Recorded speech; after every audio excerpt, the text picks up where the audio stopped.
Estamos escuchando Comunas AM. Opinión. La suerte de Alberto Fernández se cerró el día miércoles a las 12:53, cuando Martín Menem decidió levantar la sesión por falta de quórum. Se trató de un pacto de poder, de un acuerdo entre oficialismo y oposición, para que no prospere esa sesión. Por eso se levantó, porque los diputados estaban cercanos a las bancas, pero no se registraban, no se logueaban, no daban quórum. ¿Por qué esa sesión era interesante? Porque unos tenían que repudiar la visita a los genocidas y no querían. Está claro que no quieren repudiar la visita a los genocidas de parte de La Libertad Avanza. Y para eso hubo negociaciones. Bueno, ¿y de qué no hablan ustedes? Bueno, no vamos a hablar de Alberto. No hablemos de Alberto, ustedes no hablan de los genocidas. Y a uno, ¿no? Un ciudadano, poco le importa la suerte que pueda correr Alberto Fernández y tiene que ir contra y con la justicia para ser juzgado. Sí, nos interesa que un país empiece a mostrar, al menos como sucede en Alemania, que se pene a los dirigentes que sean negacionistas o que vayan a ver a los genocidas en este caso. Un día antes, en comisión, otra comisión, se definía otra suerte. Hablo de la de el Servicio de Inteligencia de la CIDE, creada ahora con gastos reservados, al mando de Santiago Caputo, al cual se le da 100.000 millones de razones para que puedan perseguir como suele hacer la CIDE. 100.000 millones. La friolera suma. Es cierto que el mejor acto de servicio de inteligencia es aquel que uno no conoce, porque significa que pudieron disuadirlo. Sin embargo, y con el historial truculento de este servicio, se sabe mucho. Y todo lo que se sabe es malo. La guita para los servicios, la vista gorda de Unión por la Patria, se cobraron una víctima. Y la víctima fue el victimario. Se hicieron pública la foto de Fabiola que hace meses tenía el juez Ercolini en su poder, que es otra cuestión aparte, ¿no? La de Ercolini investigó sobre los seguros. El 60% de los trabajadores legislativos, políticos, están asegurados por una misma persona, el socio o el que tenía sociedad o algún favoritismo de Alberto Fernández. Miren ustedes. Estaba siguiendo esa causa Ercolini cuando encuentra esto. No debiera seguir investigando sobre este tema, pero esperó. Hace creo que al menos 3 meses que tiene en su poder las imágenes, los chats, pero esperó su tiempo. ¿Se tapa la realidad con esto? Bueno, obviamente. Porque a pesar de Alberto, no es que esto se usa para tapar la realidad y nada más, no, bueno, Alberto hizo lo que hizo. Pero a pesar de eso, el gobierno continúa con un 55% de pobreza, no es que porque está esto el otro desaparece. 55% de pobreza. Un número que no registrábamos desde la crisis del 2001. Desde el primer semestre del 2002. Desde ese momento hasta ahora nunca hubo tanta pobreza. Una caída de la imagen positiva, inédita, en lo que va del mandato de Milei. Estamos hablando de que cayó 9% en 2 meses. Ahora, cuando siempre se dijo, asumió con el 56, subió un poquito, después se mantenía por el 52, 50, ya está en el 41. ¿Es alto? Y ya empieza a ser lo normal para esta... Él empezó muy arriba, ya empieza a ser lo normal para este momento. Obviamente, es lo normal para un momento anormal, con esta pobreza. Continúa siendo alto para lo que estamos viviendo. Pero como rápido está bajando, rápido puede continuar de esta manera. No se va a hablar del tema, bueno, bien. Acá sí, pero el resto no se va a hablar de esto. Hace un ratito decía el consumo de carne más bajo de la historia. Una inflación que empezó a rebotar. Ya dio arriba de 5 puntos en la ciudad de Buenos Aires. Una cosa no quita la otra. Saludo para los medios. Continuamos con un 55% de pobreza. Continuamos con una caída de imagen positiva, inédita, en lo que va del mandato de Milei. Continuamos con el menor consumo de carne de la historia.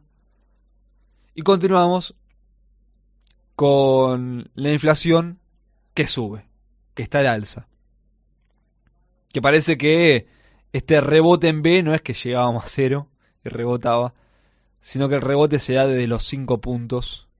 5 puntos de inflación. ¿Fabiola es parte de una operación? Es otra pregunta, ¿no? Esto tapa la realidad, obviamente. ¿Fabiola es parte de una operación? Bueno, puede ser. Pero no porque el exmandatario no haya entrado al quirófano. Lo operaron, pero estaba en el quirófano él.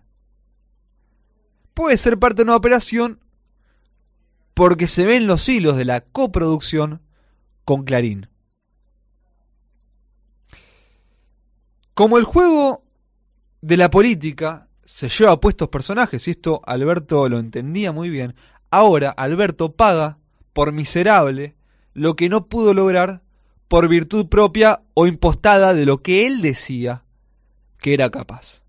Porque fue un mal dirigente, un pésimo presidente, al que se le dio la conducción del partido creado por Perón.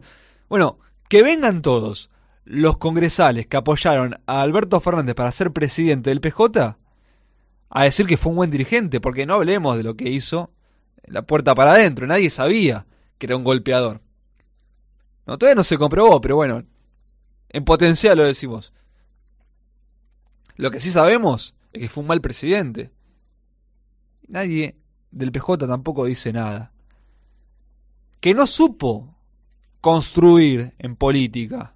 Que tuvo una predilección por condenar a los propios. Por trabajar para sus amigos. Que sus amigos no son los amigos del pueblo.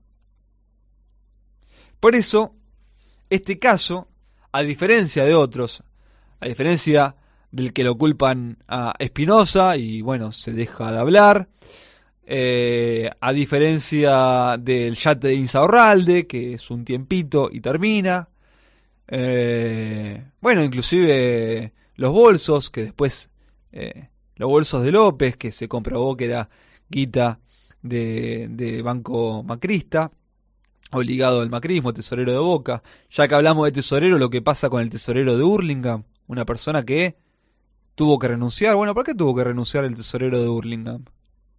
Todos por lo mismo. Están cortados por la tijera. Alberto, este muchacho, bueno, no tiene padrino, Alberto, a diferencia del resto. El hombre de Hurlingham tiene el intendente. Espinosa tiene la banca del bloque, del espacio, perdón. Los bolsos se silenciaron cuando apareció la guita que era del tesorero de Boca. Todos tienen alguien o tiran de un hilo que aparece algún padrino. Alberto no. Lo matan los antiperonistas, lo matan los kirchneristas para despegarse. No tiene padrino.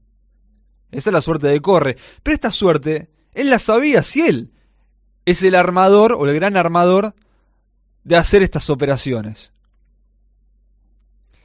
Él fue el que citó a periodistas cuando Néstor se juntó con Borocotó para que saquen fotos y quede inmortalizado él. Se borocoteó, se dio vuelta. Cuando Borocotó ya ha ido a recibir, creo que un resonador era. Estaba Néstor, se dan la mano y entran periodistas, ¿no? Según contó Lorenzo Borocotó, Alberto Fernández, jefe de gabinete, abre la puerta y entran periodistas a sacarle fotos. Esto lo hacía siempre Alberto Fernández, ¿no? El que deja trascender adicciones, problemas de Fabiola. Bueno, el que hacía esas cosas le pasó también a él. Posiblemente con los servicios de inteligencia Clarín y hasta inclusive la misma damnificada en el medio. Clarín, el grupo que él tanto se rasgó las vestiduras en su defensa, que abandonó el gobierno popular de Cristina, que animó en silencio hoy le da la estocada final. A él, al profe, al que hablaba de moral. Acá en Comunas, para no pegarle al que está en el piso, frase que tampoco me parece muy saludable, porque no es que están en el piso, nos dejaron en el piso, ¿por qué no habrá que pegarle? Lo único que falta. Pero acá en Comunas siempre se dijo esto. En su momento, como todo presidente recién llegado y pensando que tenía, bueno, algún límite propuesto por un gobierno que había estado anteriormente y que había resuelto muchísimas cosas con éxito, ¿no? Volver para ser mejores. Se tuvo algo de esperanza, pero de Alberto terminó siendo Alberto. Y acá, ahora Claudia Bustamante está en la producción general, pero siempre los periodistas somos también productores, obviamente. El periodista es productor. Y cuando empezaba en Comunas, yo, 2013, 2012, 13, 14, y iba al Congreso, Gabriel Russo me decía, mirá, producí la nota, me comentás y vemos. Ahora, yo te digo, hay 2 personas, 2 diputados que no lo vayas a ver porque no sirven. Es como hablar con la embajada. ¿Para qué vamos a hablar con la embajada? ¿Para qué vamos a hablar con Clarín? No aportan nada. Una era Elisa Carrió. El otro era el diputado Alberto Fernández. Periodísticamente era hablar con la embajada. A él que le gusta tanto hablar. A él hay que decirle que el pez o el pescado por la boca muere.